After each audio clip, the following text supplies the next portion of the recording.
नवीन पटनायक ने हमेशा मोदी जी का समर्थन किया है, केंद्र में उस व्यक्ति को हराया है। लेकिन क्या बोल के हराया है मालूम है? Pandian go back. पांडियन नहीं चलतो, नहीं चलतो। कहां? उड़ीसा में। अब सवाल है पांडियन कौन है? नवीन पटनायक कुंवारे हैं, मालूम है ना? जैसा मुझे जानकारी, आप लोग कंफर्म कीजिएगा। नवीन पटनायक कुंवारे मुख्यमंत्री हैं, यानी उनका उत्तराधिकारी कोई नहीं है। उन्होंने तमिलनाडु, दक्षिण भारत के बीके पांडियन को अपना उत्तराधिकारी बनाया है। ये बीजेपी उड़ीसा में क्या बोलती है कि तमिलनाडु का आदमी उड़ीसा में ना चलतो, तो झारखंड का आदमी बोका है, राजस्थान का संजय सेठ चलतो। बीजेपी, झारखंड की जनता को इनका दोहरी नीति जानना चाहिए। जो बीजेपी के भक्त हैं, आपको समझना चाहिए, यही बीजेपी नवीन पटनायक को हरा दिया, खाली इतना बोल के कि पांडियन उड़ीसा में नहीं चलेगा। पांडियन कौन है? तमिलनाडु का शख्स है। वो नवीन पटनायक जी का सलाहकार था और आज नवीन पटनायक उनको अपना उत्तराधिकारी बनाना चाहते थे। जैसे गुरु जी का हेमंत सोरेन बने, नवीन पटनायक पांडियन को अपना उत्तराधिकारी बनाना चाहते थे और बीजेपी ने नारा दिया बाहरी नहीं चलेगा। तो जब उड़ीसा में बाहरी नहीं चलेगा तो झारखंड अली बाबा का ढाबा है या छत्तीसगढ़ का सीएम काहे चलेगा? यहाँ माननीय रघुवर दास काहे सीएम बने? ये बीजेपी से सवाल होना चाहिए। यही बीजेपी उड़ीसा में क्या कहती है? Pandian go back. पांडियन उड़ीसा में नहीं चलेगा। पांडियन दक्षिण भारत का है। पांडियन आएगा तो उड़ीसा की संस्कृति पे असर पड़ेगा, उड़ीसा की सभ्यता पे असर पड़ेगा, उड़ीसा की भाषा पे असर पड़ेगा। तो हम भी कहते हैं बीजेपी वालों से, अगर संजय सेठ आएंगे, अगर बीडी राम आएंगे, अगर जयंत सिन्हा आएंगे, अगर राज सिन्हा आएंगे, अगर बिरंची नारायण आएंगे, तो झारखंड की भाषा, झारखंड की सभ्यता पे असर पड़ेगा, असर पड़ेगा झारखंड की परंपरा पे। इसलिए माननीय हेमंत बिस्वा जी, मैं ये संदेश आप तक देना चाहूंगा। मैं तारीफ करूंगा आपकी, आप बहुत कुशल राजनेता है, आप बहुत ही माहिर खिलाड़ी हैं राजनीति के। आपने लोबिन हेमराम जो कहते थे कि जब तक गुरु जी जिंदा है गर्दन कटा देंगे लेकिन जेएमएम से नाता नहीं तोड़ेंगे, आपने उस शख्स को फोड़ा है, आपकी तारीफ है। लेकिन सवाल है कि उड़ीसा में आपकी बीजेपी नारा लगाती है पांडियन गो बैक, तो झारखंड में संजय सेठ का वेलकम क्यों? झारखंड में संजय सेठ का वेलकम क्यों? झारखंड में संजय सेठ राज्य मंत्री केंद्र में क्यों? ये झारखंड की जनता भारतीय जनता पार्टी से सवाल पूछती है। मैंने हम लोग बोका है, हम लोग बेवकूफ है, हम लोग को जानते ही नहीं है, इसलिए सावधान रहिए। जेएमएम कांग्रेस के गठबंधन से भी और बीजेपी आजसू के गठबंधन से भी सावधान रहिए। एक निक केवल लूटिया खातिर झारखंड में अपनी सरकार बनने का काम करो। और हम तारीफ तो आपकी ये भी करेंगे विश्वास जी कि आप इतने माहिर खिलाड़ी हैं। अभी हमारी देवंती दी कह रही थी कि अभी एक नवजात पार्टी, बिल्कुल अभी हम लोग नवजात पार्टी है और उस पर आपकी नजर है। मीडिया वालों से बहुत अच्छा मीटिंग कर रहे हैं, पैकेज भी अच्छा दे रहे हैं, बहुत माहिर खिलाड़ी हैं माननीय विश्वास जी। आपकी इस कुशलता का हम तारीफ करते हैं। आप इतने माहिर खिलाड़ी हैं कि एक नवजात पार्टी जयराम महतो के नेतृत्व में झारखंड लोकतांत्रिक क्रांतिकारी मोर्चा के खिलाफ भी आप बहुत साजिश कर रहे हैं। चलिए स्वागत है, आपकी साजिश हमें कमजोर नहीं करेगी, दुगना मजबूत बना के हमें सामने लाएगी। अब तो कमाल का आपने पैकेज दिया है भाई, ये जो सोशल मीडिया है कमाल का पैकेज दिया है। आदरणीय प्रभारी महोदय, आपकी कुशल रणनीति की तारीफ करनी होगी, लेकिन याद रखिएगा आप झारखंड के लोग आपसे सवाल करेंगे उड़ीसा में पांडियन गो बैक, झारखंड में संजय सेठ का वेलकम कैसे, इसका आपको उत्तर देना होगा प्रभारी महोदय। इन लोग केवल झारखंड को बेवकूफ समझ लिया है कि झारखंड को कुछ नहीं आता। सही में हम लोग इस बात को मानना भी होगा कि हम लोग थोड़ा सा कभी कभी बेवकूफी वाला काम भी करते हैं। आज तो के बतरा जायो अभी झारखंड के नौजवान, झारखंड के पढ़ल लिखल, झारखंड के शिक्षित, झारखंड के समझदार, अगर कोई भी नौजवान के पूछल जाए वो बोल तो JPSC, CGL, clerk, teacher, TET, JTET की बात कर दो। लेकिन आपको मालूम है पैसा कहां है? पैसा एजेंसी में है, पैसा ठेकेदारी में है। आज तक आपका ध्यान नहीं गया, बड़ा बात बताने आए हैं। उदाहरण लेते हैं, आपके पंचायत से उदाहरण लेते हैं, पंचायत भवन से उदाहरण लेते हैं। झारखंड में लगभग 4,500 पंचायत भवन है। पंचायत भवन में जो बल्ब लगता है ना, जो पेंटिंग होता है ना दरवाजे का, खिड़की का, वह एजेंसी ठेका लेती है। और एक भी एजेंसी झारखंड की नहीं है। आपका ध्यान वहां है ही नहीं। अरे जिस दिन झारखंड में यह नियम बनेगा कि जमीनदाता को मालिकियत का अधिकार मिलेगा, कोयला के खदानों में, उद्योग में, तमाम जमीनदाताओं को जिस दिन झारखंड में व्यवस्था होगी कि आपको मालिकाना हक मिलेगा, अरे बीडीओ, सीओ और दरोगा की नौकरी आपको मामूली लगेगी, मामूली लगेगी। हम लोग एक बड़ा विजन के साथ राज्य में आए हैं। चलिए ठीक है, हम बीडीओ की सैलरी क्या है, चलिए गुना भाग करते हैं। क्या सैलरी है बीडीओ की? 50,000, 50,000, 12/5 यानी 6 लाख, सालाना 6 लाख ना, सालाना 6 लाख। एक बीडीओ कितना दिन नौकरी करेगा? 30 साल। एक साल में 6 लाख, 30 साल को गुना कीजिए, कितना?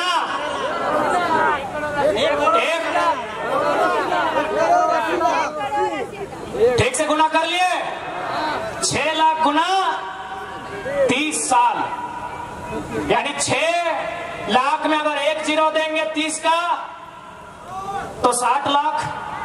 60 लाख को गुना करेंगे कितना से? 3 से। गुना कर लीजिए, 60 लाख, 60 लाख, 1 करोड़ 20 लाख, 1 करोड़ 80 लाख, यानी एक बीडीओ का जिंदगी भर का महीना कितना हुआ? 1 करोड़ 80 लाख। आपके आसपास जितना ठेकेदार है, जितना मां Lakshmi Enterprises, Krishna Enterprises, Ram Lakhan Enterprises, Rahim Enterprises, जितना भी इंटरप्राइजेज है, जितना भी आउटसोर्सिंग एजेंसी है, जितना कंपनी है, बताइए उनका तनख्वाह कितना? अरे एक टेंडर में उन लोग अगर 10 लाख बचाया तो सोच लीजिए कितना तनख्वाह होगा। यानी झारखंड के लोग कभी दूर तक सोचे ही नहीं है। उनको लगता है बीडीओ का नौकरी बहुत बड़ा है, उनको लगता है सीओ का नौकरी बहुत बड़ा है, उनको लगता है सीजीएल का नौकरी बहुत बड़ा है। लेकिन आप जानिए, आप जो एक बल्ब लगा रहे हैं ना सरकारी दफ्तर में, एजेंसी के माध्यम से लग रहा है। अगर कलम जा रहा है ना तो एजेंसी के माध्यम से जा रहा है। अगर आप बेडशीट बदल रहे हैं ना तो एजेंसी के माध्यम से जा रहा है कि नहीं? अरे उतना तो छोड़िए, अब स्कूल में प्रिंसिपल सरकारी होता है, फिजिक्स का मास्टर सरकारी होता है, मैथ का मास्टर सरकारी होता है, लेकिन टीटी, आईटी और स्पोर्ट टीचर एजेंसी से जाता है। झारखंड के लोग कभी सोचे ही नहीं इतना। पढ़ा लिखा युवा है, समझा रहे हैं, समझिए। फिजिक्स का टीचर सरकारी होता है, केमिस्ट्री का टीचर सरकारी होता है, खेलने वाला टीचर अभी सरकारी नहीं होता है। आईटी एक सब्जेक्ट आया है, ए भान लोग आईटी है आपका, आईटी का टीचर सरकारी नहीं होता है। एक टीटी सब्जेक्ट आया है, टीटी का टीचर सरकारी नहीं होता है, गार्डनर सरकारी नहीं होता है, वॉचमैन सरकारी नहीं होता है, गेटमैन सरकारी नहीं होता है। कितना कितना लगा है सोच लीजिए। एजेंसी कौन लेती है? एजेंसी। इसलिए अगर हम लोग सरकार में आए तो बीडीओ सीओ का नौकरी में नहीं, एजेंसी भी झारखंडी को भरेंगे। एजेंसी भी झारखंडी का होगा, ठेकेदारी भी झारखंडी का होगा। आप असल में आप अपने दिमाग को वहां तक डेवलपमेंट ही नहीं किए, आप अपने दिमाग को वहां तक डेवलप ही नहीं किए हैं। आपने वहां तक सोचा ही नहीं है कि झारखंड लूट कहां रहा है। आप कहीं चले जाइए, कोई भी सरकारी भवन, चाहे वो पंचायत भवन है, चाहे स्वास्थ्य केंद्र है, चाहे उप स्वास्थ्य केंद्र है, चाहे प्रखंड कार्यालय है, यहाँ बीडीओ सीओ सरकारी है, ऑपरेटर सरकारी नहीं है भैया। सही बोला। यही यहाँ जाइए, बीडीओ सरकारी है, सीओ सरकारी है, पीओ सरकारी है, पीएओ सरकारी है, यहाँ 30 को 32 को अधिकारी है, वो सरकारी है। लेकिन बाकी जितना है वो एजेंसी से जाता है, आउटसोर्सिंग से जाता है। और वो आउटसोर्सिंग झारखंडी का नहीं है, हैदराबादी, गुजराती, इलाहाबादी है। यहां लूटा जा रहा है झारखंड को। और मुख्यमंत्री का घोषणा पत्र पढ़िएगा, वहां इन्होंने कहा था कि 25 करोड़ तक का टेंडर। माननीय मुख्यमंत्री हेमंत सोरेन जी ने स्टेटमेंट दिया था, बकायदा लिखा था अपने कागज में कि 25 करोड़ तक का टेंडर एसटी, एससी, ओबीसी आरक्षण के साथ देंगे, झारखंड को देंगे। नौकरी कितना एक टाइम में, अगर जेपीएससी का बहाली निकलता है तो एक टाइम में कितना निकलता है? 250। एक टाइम में 250 भी कितना? 5 साल के बाद, 6 साल के बाद। एजेंसी नहीं करने से भी 10,000 हमको लगता है कम है, उससे कई हजार है। 10,000 से ज्यादा एजेंसी है और हमको लगता है 99% गैर झारखंडी। आप कहीं चले जाइए, आप कहीं चले जाइए, जो सरकारी भवन है, चाहे वो पंचायत भवन है, चाहे कोई स्वास्थ्य केंद्र है, चाहे प्रखंड कार्यालय है, चाहे जिला कार्यालय है, चाहे जज का ऑफिस है, जज का ऑफिस में पीपी सरकारी होता है, लेकिन बाकी जो इधर उधर रहता है वो आउटसोर्सिंग कंपनियां देती है। ये बहुत बड़ा विषय है, लेकिन झारखंड का कभी ध्यान ही नहीं गया है। यही तो सेटिंग होता है, यही तो सेटिंग होता है। पैसा तो यहाँ है, पैसा यहाँ है। सरकारी नौकरी में उतना पैसा नहीं है जितना यहाँ ठेकेदारी में, आउटसोर्सिंग में, एजेंसी में है। बताइए वहां कितने झारखंडी है? इसी भीड़ में बताइए कितने लोग एजेंसी के ओनर हैं? कोई नहीं। इस भीड़ में कितने लोग एजेंसी के ओनर है? आप बीसीसीएल में चले जाइए, आप सीसीएल में चले जाइए, आप ईसीएल में चले जाइए, वहां भी एजेंसियों को कोयला खोदने का टेंडर दिया जाता है। कहीं संजय उद्योग है, कहीं खेमका है, कहीं आनंदिता है, कहीं त्रिवेणी है कि नहीं? एक भी एजेंसी झारखंड की नहीं है। तो झारखंड क्या झालमुड़ी बेचने के लिए, क्या झारखंड कच्चा बादाम बेचने के लिए हमने लिया है? बताइए दीदी लोग। इसलिए आज आपको भी सोचना होगा, क्योंकि आपको भी पॉलिटिक्स को समझना होगा, आपको राजनीति को समझना होगा कि राजनीति क्या है, झारखंड राज्य मिला कैसे है। आपके बाप दादाओं ने संघर्ष किया है, आपके बाप दादाओं ने गोली खाया है, तब जाके झारखंड राज्य मिला है। इसी रोड में अभी जो हम लोग टाटी सिलवे के रोड में आए, हमको लगता है नहीं तो 4 या 5 झारखंड आंदोलनकारियों की प्रतिमा है कि नहीं? एक रोड में 4 को 5 को आंदोलनकारी है, तो ऐसा ऐसा रोड 1000 को है। यानी कितना लोग जान दिया है, कितना लोग बलिदान दिया है, कितनी माओं का गोद उजड़ा है, कितनी पत्नियों का मांग का सिंदूर उजड़ा है, तब हमें झारखंड मिला है। और झारखंड अगर संजय सेठ चलाएगा तो तकलीफ भी होगा और गुस्सा भी आएगा, तकलीफ भी होगा और गुस्सा भी आएगा। क्या गलत बोल रहे हैं? इसलिए जिनको मेरा भाषण कड़वा लगता है, ज्यादा नहीं 6 महीना घूमिएगा गांव गांव, 6 महीना घूमिएगा टोला मोहल्ला, तब आपको मालूम चलेगा क्या अन्याय हुआ है हमारे साथ। आज बगल में केतल सूद का डैम है, कितना गांव उजड़ा होगा? 30-40। वहां जो काम कर रहे हैं वो कहां के हैं? ये कौन सा व्यवस्था है? गांव हमारा, खेत हमारा, खलिहान हमारा, और आज हम कटोरी लेके भीख मांग रहे हैं।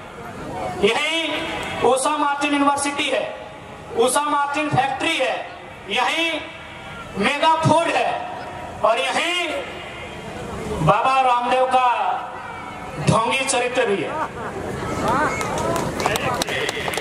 ठीक है, बाबा है तो हम क्या करेंगे? 1 रुपया डिसमिल जमीन खरीदा जाता है? सुनिए झारखंड वासियों, मैं एक कड़ा बात आपसे बोल रहा हूं, शायद आपको बुरा लगे, भगवान भी अगर जमीन मांगे तो मत दीजिएगा।